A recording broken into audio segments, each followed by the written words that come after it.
ఎవరైనా కొత్త వాళ్ళని కలిసినప్పుడు మనం వీళ్ళకి ఇన్స్టెంట్గా నచ్చేస్తాం అనే కాన్ఫిడెన్స్తో వెళ్తే భలే ఉంటుంది కదా. సో నేను ఈ 3 థింగ్స్ చేస్తాను. ఫస్ట్ థింగ్, నేను స్మైల్ చేస్తాను. స్మైల్ చేసినప్పుడు నా సబ్ కాన్షియస్ మైండ్కి నేను ఏం చెప్పుకుంటున్నాను, మనం ఒక ఫ్రెండ్లీ జోన్లో ఉన్నాం, మనం ఫైట్ ఆఫ్ ఫ్లైట్ మెకానిజంని యాక్టివేట్ చేయక్కర్లేదు. అవతల వాళ్ళు మనం స్మైల్ చేస్తాం నోటీస్ చేసినప్పుడు వెంటనే కంఫర్టబుల్గా ఫీల్ అయిపోతారు. నెంబర్ 2, జెన్యున్ క్యూరియాసిటీ చూపిస్తాను. ఎవరినో కొత్త వాళ్ళని కలిసినప్పుడు అదొక పెద్ద ఆపర్చునిటీ. ప్రతి మనిషిలో ఒక పాజిటివిటీ ఉంటుంది కదా, వీళ్ళలో పాజిటివ్ క్వాలిటీ ఏంటి అని జెన్యున్గా క్యూరియాసిటీ చూపిస్తాను. అప్పుడు ఆ యాంగ్జైటీస్ మీద నాకు ఫోకస్ తగ్గిపోయి వాళ్ళ మీద ఫోకస్ పెరుగుతుంది. వాళ్ళకేమో ఈ పర్సన్ నా మీద జెన్యున్ ఇంట్రెస్ట్ చూపిస్తున్నారు. థర్డ్ థింగ్, ఫస్ట్ మీటింగ్ లో ఒపీనియన్ ఫార్మ్ చేసుకోకుండా ట్రై చేస్తాను. ఎందుకంటే ఒక మనిషి గురించి తెలుసుకోవడానికి చాలా ఉంది.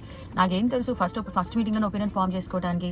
ఇన్స్టెడ్ నేను పాజిటివ్ గా ఆలోచిస్తాను వాళ్ళ గురించి. మనం పాజిటివ్ గా ఉన్నా నెగిటివ్ గా ఉన్నా మనం ఎనర్జెటిక్ బీయింగ్స్ కాబట్టి అవతల వాళ్ళు దాన్ని ఫీల్ అవుతారు. అప్పుడు ఇన్స్టెంట్ గా వాళ్ళు ఈ పర్సన్ నుంచి నాకు పాజిటివ్ ఎనర్జీ వస్తుంది ఫీల్ అవుతారు.